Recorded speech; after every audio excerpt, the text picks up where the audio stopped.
Let's talk for a moment about the effects of this war on Ukraine itself and the Ukrainian economy. You said a week ago on March 7, there are no words to express the horror of the Ukrainian people. And you said at the World Bank, we're doing everything we can to assist Ukraine and the region.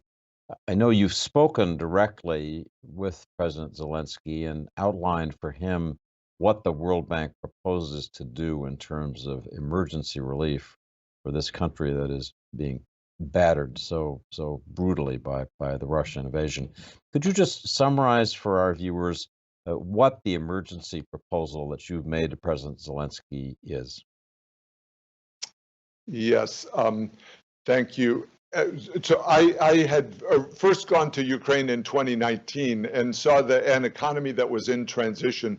The World Bank has a large program there. So when the war struck, we wanted to find a way to accelerate some parts of that program. We've done that.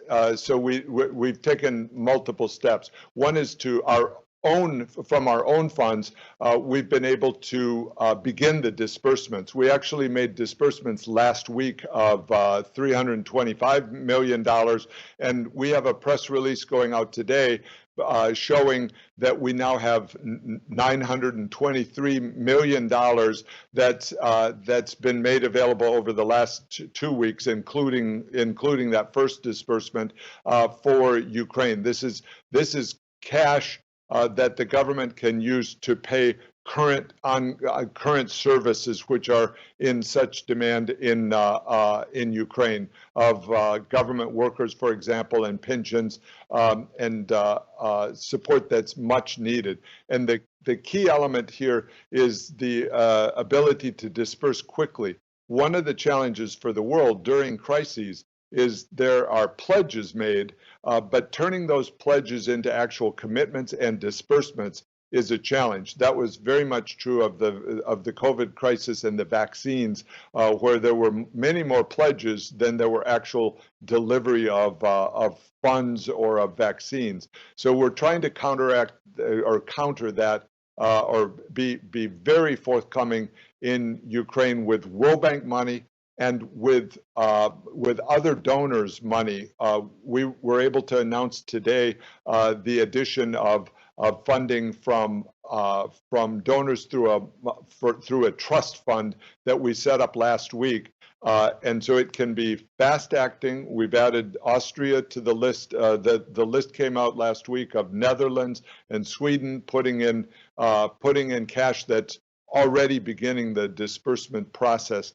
And we look forward to that over the next few weeks, 6 to 8 weeks, with more funding from bilateral donors. That means from governments around the world into a trust fund that can quickly disperse to the government of Ukraine.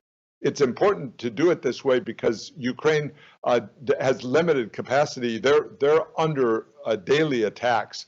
So some of our people are working with some of their people who are in bomb shelters, working on paperwork in order to accept the money. And we're trying to do it very efficiently for the benefit of Ukraine. So that gives you a sense. But I'll step back. I had a conversation with President Zelensky some 2 weeks ago. By the way, you know, David, I put out I try to be very transparent myself on Twitter. So for those interested, you can find the readouts and the actual written statements that I've made on Twitter. It's David @ sign David Malpass WBG, and that gives people.